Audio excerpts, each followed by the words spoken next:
Danger at Diablo, Chapter 7. Welcome home. Out at the ranch, Annie was tucking Tag into bed in the room that had been Luke McTavish's when he was growing up. It was a snug little room, but Annie's nose wrinkled at the dust that lay on everything except the clean sheets that Luke had kept laid away for goodness knows how long, waiting to be used.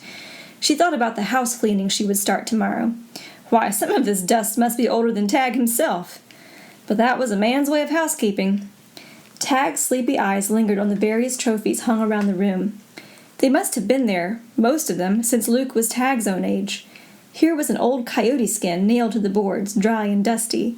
Near it there was a magnificent 6-foot-long Indian war bonnet with eagle feathers and a bright pattern of beads the full length of it. Tag wondered drowsily where the bonnet came from. "Go to sleep, dear." Annie blew out the tall kerosene lamp on the bureau, and Tag settled down with a final wiggle beneath the crisp, cool sheets. He was fast asleep, even before Annie had softly closed the door and gone back to sit with Uncle Luke in front of the fire. The logs had burned almost to ashes, and still the two of them sat and talked. There was so much he wanted her to know about her mother's girlhood days on the old ranch, and about the years since then. And, in turn, Annie had a lot to tell him about her father and his visits to her and Tag, and finally about the long journey here. "I still can't figure out how you two kids did it without a man along to give you a hand," the sheriff marveled. "Guess we were just lucky," Annie smiled. Sheriff Luke leaned over to poke up the fire. The governor's letter in his pocket crackled and reminded him of his own troubles. He shook his head and sighed. "I hope you brought some of that luck along with you, honey. The way things have been going, I may have to give up my badge." Annie laid her strong, small hand on his arm. "I heard some talk about it back at Smoke Tree Station. But your friend, Mr. Castle, blamed it on politics." She looked searchingly into her uncle's face. His eyes, so like Tag's, were troubled as he stared into the flickering fire. When he spoke, he was weighing his words carefully. "I wonder. If it's only that, I reckon I haven't much kick coming. I've had the job a long spell, maybe too long, like they say." "How does that man we met, that Mr. Shanley, feel about it?" "John stands by me. He talks him down every time. He's a real friend, Annie." "It's good you have somebody to bank on." Annie was indignant. "People are so ungrateful." "I reckon you have to expect it in my job." "Well, they better not say anything against you while I'm listening. I'll soon put them straight." Her blue eyes flashed so indignantly that the sheriff had to smile. "You sound just like your mother," he chuckled, "when she used to argue with Pa about riding out alone. She was never scared of the Indians. Why, she had those squaws following her around like she was a queen or something. She'd go right into their villages and hobnob with the chief himself, and she took care of the young'uns when they came down sick. That war bonnet in Tag's room, Chief Spotted Wing took that right off his own head and put it on hers after she nursed his little girl out of pneumonia. He broke off abruptly and listened. Somebody coming, riding fast. Now Annie could hear the pounding of hooves coming nearer. Sheriff Luke started for the front door, taking a lighted lamp from its bracket. "Uncle!" Annie remembered the stories he had just told her about the outlaw raids. "Please be careful." If he opened that door with a lamp in his hand, he would be a perfect target. Luke looked startled, then pleased. He set the lamp down and blew out the light. "You've got a head on your shoulders, Annie," he told her. "Reckon I have been getting a mite careless." The rider was pulling up in the yard as the sheriff cautiously opened the door and peered out. "It's Lofty!" he exclaimed, and hurried out to meet the young deputy as he dismounted at the porch. Lofty's head was bandaged, and he was unsteady on his feet as Luke took him by the arm and led him inside. "What happened to you?" the sheriff demanded. "Who hit you?" Lofty told them about Rufe's trick and his escape. As he concluded, Annie spoke up excitedly. "Whoever came in the front door must have been the other masked man who was with him on the trail." "More than likely." Luke looked glum. "Well, I suppose anybody would have been fooled by Rufe's goings-on, Lofty. There's no use crying over what's done. Tomorrow morning we'll try to pick up some kind of trail and start after the two of them." Lofty groaned and held his head. "You haven't heard the worst part yet." And he told them that while he was lying unconscious on the jail floor, somebody had put a half-empty liquor bottle and 2 glasses on the table and had scattered his deck of cards around so it looked as if he'd been drinking and gambling with Horton instead of guarding him properly. He had just come to his senses and was getting up off the floor when the town butcher had looked in to see why the jail door was standing open so late at night and no lamp lit inside.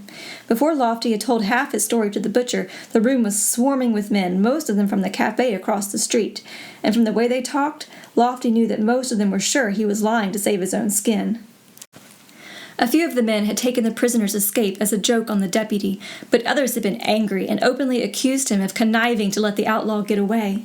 Ben Crane, the mine owner, had done the loudest talking among those lines, Lofty admitted. Ben Crane, Annie told herself firmly. I'll remember his name. He certainly isn't a friend of Uncle Luke's. I guess Ben's still pretty sore about losing part of his ore shipment last month. Luke shook his head sadly. We never did find hide nor hair of the men who raided it. Uncle Luke, Annie was very serious. Why don't I go into town with you in the morning and see if I can pick up that feller's trail? I'm pretty good at tracking. Well now, honey. The sheriff flashed an uncertain glance at Lofty, who was frowning down at Annie. It's right nice of you to offer, but... Lofty interrupted him. You better rest up after your long trip, Miss Annie. She knew he was talking down to her, a mere girl. I think we men folks can handle that end of it alone. Annie's eyes sparked, and she opened her mouth to tell him off, but just then she caught the twinkle in Uncle Luke's eye, and she decided against it. Instead, she smiled meekly at the tall deputy and said, I'm sure you can, Mr. Craig. I didn't mean that you needed my help. She grinned at her uncle. Besides, I've got some housekeeping to do, haven't I, Uncle Luke? That'll keep me busy. He nodded and gave her an understanding smile that Lofty missed completely. Later, as she got ready for bed in the room that had been her mother's for so long, she smiled to recollect how she had worried about her uncle's honesty till she had met him.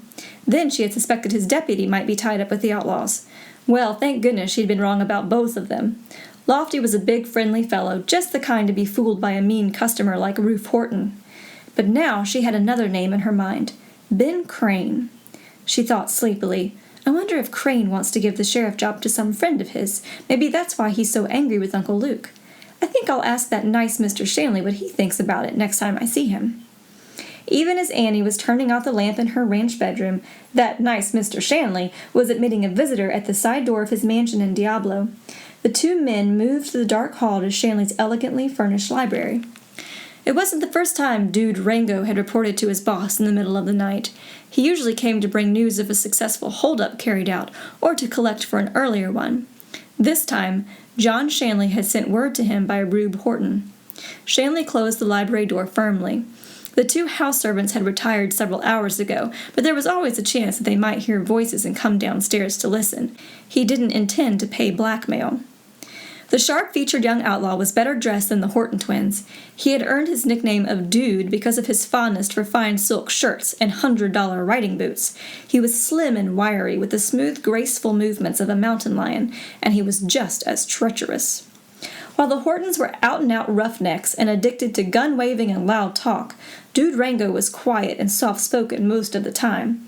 He was unknown in Diablo, but back in the part of the territory where he had come from, they knew him as a hot-tempered gunslinger. It had been rumored that he had gone bad because of some tragedy in his boyhood that had turned him against law and order, but the plain truth was that he had chosen crime quite deliberately. He had a lazy streak, and it was easier to grab the luxuries he craved through hold-ups and crooked gambling than it was to work honestly for them. In that way, he was like many other legendary gunmen of the time. Rango worked for John Shanley because he liked hand-worked silver-trimmed boots with Mexican silver spurs, and not because he had any respect for his employer.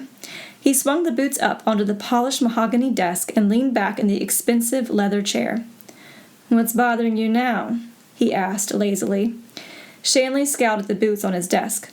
"I ran into some bad news today," he began. "I found out why McTavish has been so stubborn about holding on to his ranch. The old fool has brought his niece and nephew out here to live with him." "Yeah." Dude swung his feet down so he could reach over and help himself to a handful of Havana cigars from the silver-bound humidor on the desk. "So Rube was telling me. Seems to me it's about time you quit coddling McTavish and took my advice." John Shanley paced the floor. "I don't like to go that far. Besides, what good would it do to kill him when he still holds title to the ranch? It's the ranch I've got to have, and it has to be legally mine." "I still say get rid of him, and then come up with a handful of IOUs against the property. I'm pretty good at copying handwriting. I'll fix him up. It's quick and sure." Shanley scowled. "I can't afford to take a chance. He's no gambler, so why would he give me IOUs?" "Ugh." Rango shrugged it away. "You're smart enough to think up an answer to that." Maybe so, maybe not. Meantime, I'm going to try something else. I've sent for my daughter Edith. I'll get her and that niece of Luke's together. Edith will go to work on her. She'll show off her fancy clothes and keep harping on what fun she has at her school, and what pals they'd be if they could be there together. I'll lay a bet Edith can make her so sour on that run-down ranch she'll be after Luke in no time to sell it and let her go east this fall. I'll put in my 2 cents at the same time with Luke. Yeah, but what about the boy? He might like the ranch. He's just a kid. It's the girl Luke would listen to. Seems she reminds him of her mother. It could work, but you have less than 3 months to get that ranch in your name and divide it into the lots you sold those settlers. I still say my idea is the only sure answer. He ran a finger expressively under his throat in a gesture of cutting that made John Shanley wince. I'll give mine a good try first, Shanley insisted. If it doesn't work out, why... He left the rest unsaid. Dude nodded. Don't stall too long, he advised, or you'll wish you hadn't. Meanwhile, do we keep on making things lively around Diablo? Crane's payroll up at the mine is pretty hefty now. Go ahead, but be careful. I hear Luke's niece is a dead shot. Rube claims she knocked the guns out of his hands. Rango snorted. That's his story. She probably made a lucky shot, and he and Ruth lost their nerve and let her take over. Well... Shanley wanted to believe it. Anyhow, tell them not to let her get a chance to practice on them again.